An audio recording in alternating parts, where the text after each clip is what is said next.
பாதுகாப்புக்கிறது என்ன செய்வாங்க, உடன்படிக்கை செய்து கொள்கிறார்கள். முதலாவது என்ன செய்வாங்க, சிலர் வந்து வஸ்திரங்களை மாற்றிக்கொள்வார்கள். அவங்க வஸ்திரத்தை எடுத்து மேல் அதை போட்டு எடுத்து காட்டி கொடுத்து இந்த மாதிரி செய்வாங்க.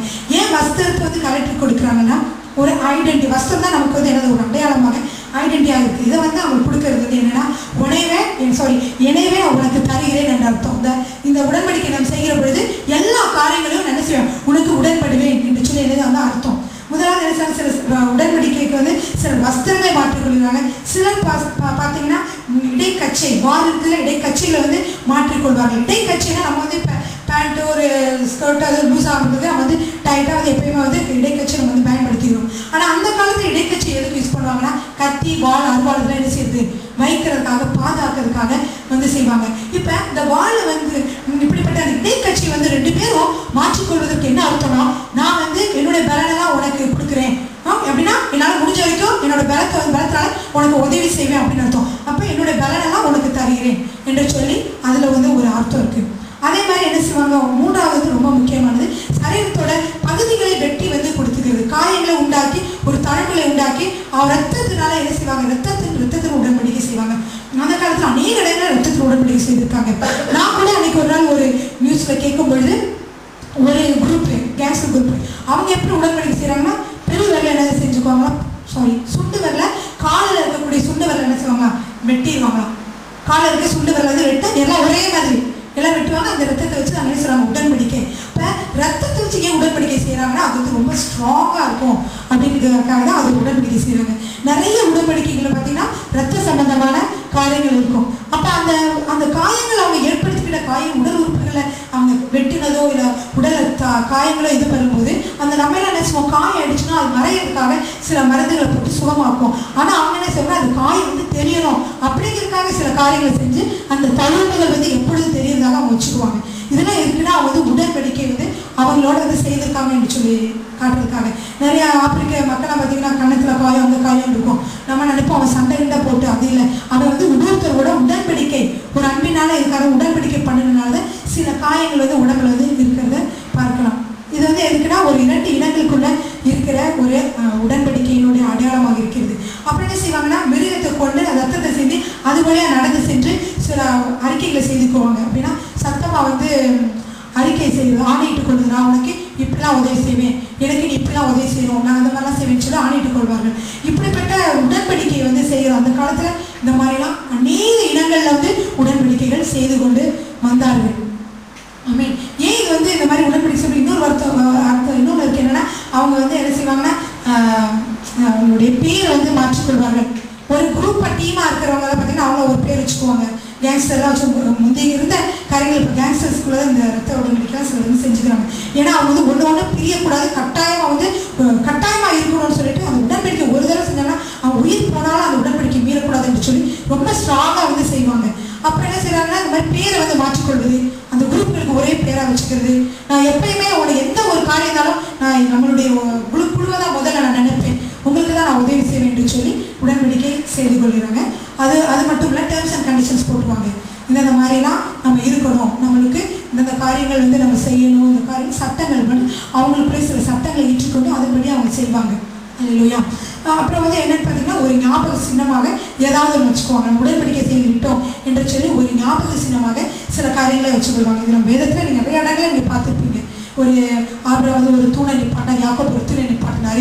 உங்களுக்கு எனக்கும் இது வந்து ஒரு ஞாபக சின்னமாக இருக்கணும், உடன்படிக்கை நீங்கள் என்னோட பண்ணியிருக்கீங்கன்றது அது எப்படி மாறக்கூடாது என்பதுக்காக அந்த மாதிரி செய்வாங்க. இப்படிலாம் என்ன பார்க்குறோம், உடன்படிக்கையில் நம்ம வந்து பார்க்குறோம். இந்த உடன்படிக்கை மீறினா என்னன்னா சாபம் அப்படின்னு சொல்லி என்ன செய்வாங்க, அவங்க சொன்னதுனால அந்த உடன்படிக்கை மீறாமல் என்ன செய்வாங்க, அதன்படியே வந்து அவங்க வந்து நடந்து கொண்டு வருவாங்க. அப்போ என்ன செய்ய முடியுது, சில இடங்களில் பகைவர்கள் கூட இந்த உடன்படிக்கையின் மூலமாக நண்பர்களாக மாறிவிடுவாங்க.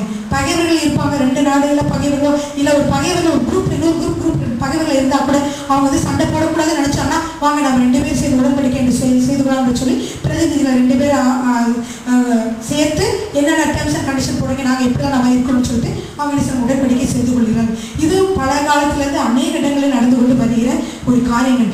இதே போல தான் நாடு வந்து ஞாபகமாக நம்ம வருஷமான மனித இனம் வாழ்ந்து கொண்டு வருகிறது இல்லையா? எனக்கோ சொன்னது ஞாபகம் அடிச்சு ஆண்டு சிலர் உடன்படிக்கை நம்மளோடு கூட செய்து கொண்டு இருக்கிறார் இல்லையா? பாருங்க, மனித மனித பிரதிநிதியாக நமக்கு சார்பாக யார் வந்து நிற்கிறானா? இயேசு கிறிஸ்து தான் நமக்காக நிற்கிறார். நமக்காக ரத்தம் சிந்தி ஆண்டவர் தேவன் இருக்கிறார். தேவன் கூட இவர் வந்து இருக்காங்க. தேவனுக்கும் இயேசுக்கும் எந்த விதமான சண்டையோ பிரிவினையோ இல்லை. ஆனால் நமக்கும் தேவனுக்கு இருந்த பகையை வந்து சரிவர செய்வதற்காக இயேசு என்ன பிரதிநிதியாக இருந்து உடன்படிக்கை நம்மோடு கூட ஏற்படுத்தி கொண்டார் என்று நம்ம பார்க்கிறோம். ஹல்லேலூயா.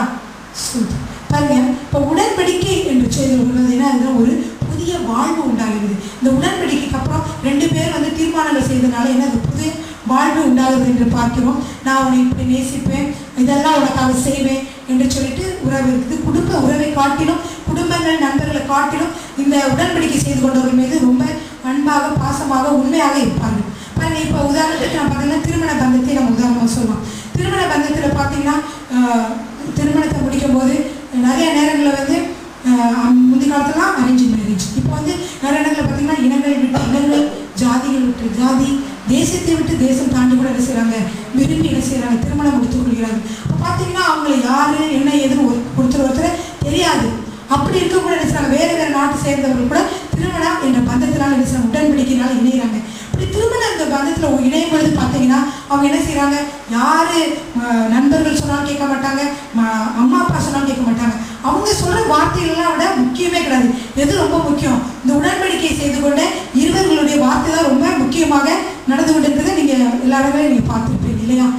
கணவன் வந்து மனைவியோட வார்த்தைக்கு தான் முதலிடம் தருவதை பார்த்துருப்போம். அதே மாதிரி மனைவி வந்து கணவனோட வார்த்தைக்கு தான் முதலிடம் தருவாங்க. அம்மா அப்பாலாம் இப்படி சொல்கிறாங்க, இதனால தாங்க எப்படி சொல்கிறது, என்ன வரும் குடும்பத்தில் எப்போ பார்த்தாலும் குழப்பமும் சண்டையும் தான் வந்துட்டு இருக்கோம். அப்போ உடன்படிக்கை என்ன செய்கிறோம், திருமணத்தில் கையில் இணைத்து உடன்படிக்கை செய்கிறாங்க. மோதிரத்தை மாற்றி பலவிதமான அடையாளங்களை கொடுத்து என்ன செய்கிறாங்க, உடன்படிக்கை செய்து கொள்கிறாங்க. மேலும் வந்து இது ஒரு இரத்த சம்பந்தமான உடன்படிக்கை என்று சொல்கிறாங்க. இதை வந்து அந்த இது கூட மோசேக்கு கூட ஒரு தடவை சொன்னார். அது கூட என்ன செஞ்சாலும் இது ரத்த சம்பந்தமான அந்த மோசையுடைய மனைவி சொல்லுவாங்க, இது ரத்தம் சம்பந்தமான புருஷன் நீங்கள் சொல்லி ஒரு தடவை நினைச்சு உடன்படிக்கை செய்து கொள்வாங்க. அது மாதிரி இது வந்து ரத்த சம்பந்தமான உறவு தான் என்னது, இந்த திருமண உறவு. இந்த திருமண உறவுல வந்து எப்படினாலும் என்ன செய்கிறோம், ஒருத்தருக்கு அட்ஜஸ்ட் பண்ணி நீ உனக்கு வேண்டியதான் நான் செய்கிறேன், எனக்கு வேண்டியதெல்லாம் நீ செய்கிற, கடைசி வரைக்கும் நம்ம என்ன செய்யணும், மாறாமல் இருக்கணும் என்று சொல்லி என்ன செய்கிறோம், திருமண பந்தத்திலையும் திருமண உடன்படிக்கையும் நம்ம ஜாயின் பண்ணுறோம். இது போல தான் ஆண்டவர் என்ன செய்கிறார், நம்மோடு கூட உடன்படிக்கையை செய்திருக்கிறார். ஹல்லேலூயா.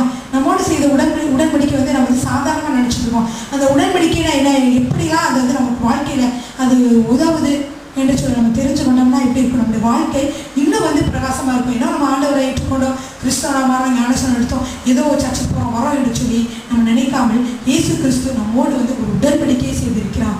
அவர் வந்து சில சட்ட திட்டங்களை நமக்கு கொடுத்து உடன்படிக்கை செய்திருக்கிறார். அவர் வந்து சில வாக்குறுதிகளை நமக்கு கொடுத்து உடன்படிக்கை செய்திருக்கிறார். ரத்தத்தையே சிந்தி நம்மோடு உடன்படிக்கை செய்திருக்கேன் என்று சொல்லி நம்ம அறிகிற வேலையில் அது உடன்படிக்கையோட அர்த்தம் வந்து நமக்கு ரொம்ப புரியும். நம்முடைய கிறிஸ்தவ வாழ்க்கை என்ன செய்யணும், ஒரு வெற்றுள்ள வாழ்க்கையாக இருக்கும். ஹல்லேலூயா.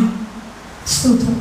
பாருங்க, இப்போ வந்து எபிரேய ரத்த உடன்படிக்கை என்று சொல்லி வேதத்தில் புதிய ஏற்பாட்டில் அநேக இடங்களில் இல்லாவிட்டாலும் கூட அதனுடைய அர்த்தம் கொள்ளக்கூடிய எபிரேய வார்த்தையான ஹெசட் சொல்லுவாங்க, ஹெசட்னு என்ற வார்த்தை வந்து 250 முறையில் நம்முடைய பைபிளில் வந்துருக்கு. எப்படின்னா உடன்படிக்கையின் அன்பு, அழியாத அன்பு, தயவு, கிருபை, இரக்கம், உன்னோடு வந்து எப்படி சொல்லிட்டு உடன்படிக்கையோட அர்த்தமாக நிறைய வார்த்தைகள் வந்து பைபிளில் வந்து காணப்படுகிறது. 250 வார்த்தைக்கு மேலே உடன்படிக்கை என்று சொல்லி வராவிட்டாலும் உடன்படிக்கை சார்ந்த அர்த்தத்தை கொள்கிற வார்த்தைகள் நம்முடைய வேதத்தில் வந்து அநேக இடங்களில் வந்து காணப்படுகிறதே பார்க்கிறோம். இயேசு கிறிஸ்து நமக்காக ரத்தத்தை செய்து உடன்படிக்கை செய்து நம்ம சபையாக நம்மளை வச்சிருக்காங்க. இப்போ நம்ம என்ன உடன்படிக்கைக்குள்ளே இருக்கிறதுனால எப்படி ஒரு 2 பகைவர்களும் சேர்ந்து உடன்படிக்கை செய்கிற பொழுது அவர் நண்பர்களாக மாறிவிடுகிறார். அதே மாதிரி நம்முடைய சபைக்கு பாருங்க, இப்போ அநேக பல இனத்தை சேர்ந்தவர், பல இடங்களிலிருந்து வரவங்க, பல விதமான படிப்பு சேர்ந்தவர்கள் நம்ம சபையில் ஒன்று கூடி இருந்தாலும் எப்படி இருக்கும், ஒருத்தருக்கு நான் ஒருத்தர் அன்பு செலுத்துவர்களாக, ஒருத்தர் பற்றி ஒருத்தர் வந்து தவறாக பேசாமல், ஒருத்தவங்களை பற்றி ஒருத்தவங்களுக்கு தவறான காரியங்கள் வந்து அவங்களுக்கு எகேன்ஸ்டாக செய்யாமல் என்ன செய்கிறோம், ஒன்று கூடி நம்ம என்ன செய்கிறோம், ஒருத்தருக்கு உதவியாக இருக்கிறோம்னா கட்டாமல் இருக்கணும். ஏன்னா நம்ம இயேசு கிறிஸ்துவின் உடன்படிக்கை கீழே இருக்கோம் இல்லையா? அதனால் எப்படி இருக்கணும்னா ஒருத்தருக்கு தயவு காட்ட வேண்டும், ஒருத்தருக்கு மன்னிக்கிறோம், ஒருத்தருக்கு அன்பு செலுத்துகிறோம், ஒருத்தருக்கு வாழ்க்கையில் நம்ம ஏதாவது காரியங்களை செய்ய முடிஞ்சால் அதை வந்து செய்கிறோம். இப்படிப்பட்ட ஒரு இரக்கத்தோடு கூட அன்போடு கூட கிறிஸ்தவ ஜீவன் வந்து கட்டப்பட்டு இருக்கிறது. இல்லையா? இதுதான் இப்போ வந்து நிறைய உடன்படிக்கைகளை பற்றி ஒரு நாள் நம்ம பார்க்க போகிறோம். இன்றைக்கு வந்து ஒரு உடன்படிக்கையை பற்றி நம்ம பார்க்க போகிறோம். அது என்னென்னா எடுத்துக்கோங்க. யோசுவா 9வது அதிகாரம் 15லேருந்து